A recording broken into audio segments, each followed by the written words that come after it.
आदरणीय बुवा आमा दिदीबहिनी तथा दाजुभाइहरू, म आज एक अत्यन्त संवेदनशील घडीमा तपाईहरू सामु उपस्थित भएको छु।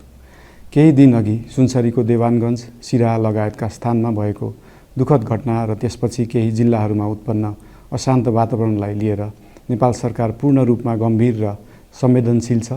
यस दुःखद घटनामा परि निधन हुनुभएका हाम्रा नागरिकहरू जयप्रकाश मेहता, ओम प्रकाश मेहता र गणेश यादवप्रति म भावपूर्ण श्रद्धाञ्जली अर्पण गर्दछु। साथै शोक सन्तप्त परिवारजनहरूमा नेपाल सरकारका तर्फबाट गहिरो संवेदना व्यक्त गर्दछु। घटनामा परि घाइते हुनुभएका सम्पूर्ण नागरिकहरूको शीघ्र स्वास्थ्य लाभको कामना गर्दछु।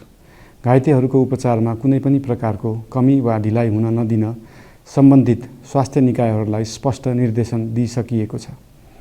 घटना भए लगत्तै सबै सुरक्षा निकायहरूले तत्काल घटनास्थलमा पुगेर परिस्थितिलाई सामान्य बनाउने, थप अप्रिय घटना हुन नदिने र शान्ति सुरक्षा कायम गर्ने प्रयास निरन्तर गरिरहेका छन्। घटनाको निष्पक्ष छानबिन गरी दोषीलाई कडा कानुनी कारबाही गर्न गृह मन्त्रालयले छानबिन समिति गठन गरिसकेको छ। म सबैमा विश्वास दिलाउन चाहन्छु कि यो छानबिन पूर्ण रूपमा निष्पक्ष र पारदर्शी हुनेछ।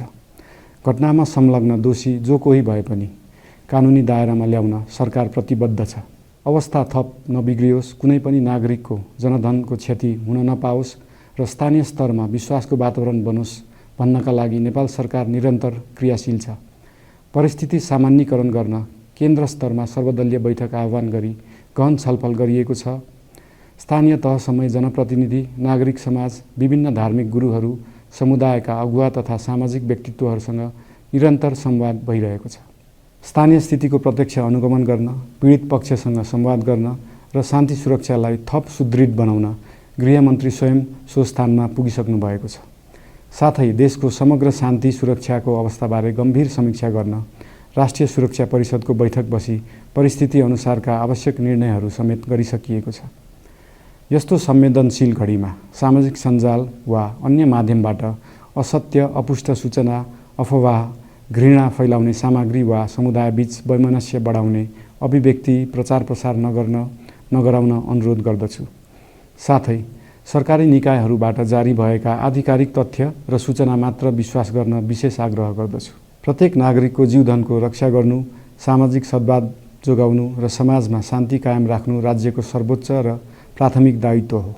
आगामी दिनमा पनि राज्य थप सतर्क र संवेदनशील रहनेछ। प्रत्येक नागरिकको जीवन सुरक्षाका लागि सरकारका सम्पूर्ण संयन्त्रहरू अहोरात्र खटिनेछन्। शान्ति सुरक्षा भङ्ग गर्ने, अराजकता फैलाउने वा हाम्रो सदियौं पुरानो सामाजिक सद्भाव, सहिष्णुता र भाइचारा खलबलाउने कुनै पनि क्रियाकलापप्रति सरकार पूर्ण रूपमा सचेत छ र यस गतिविधिमाथि कडा कदम चालिनेछन्। नेपालको संविधानले प्रत्येक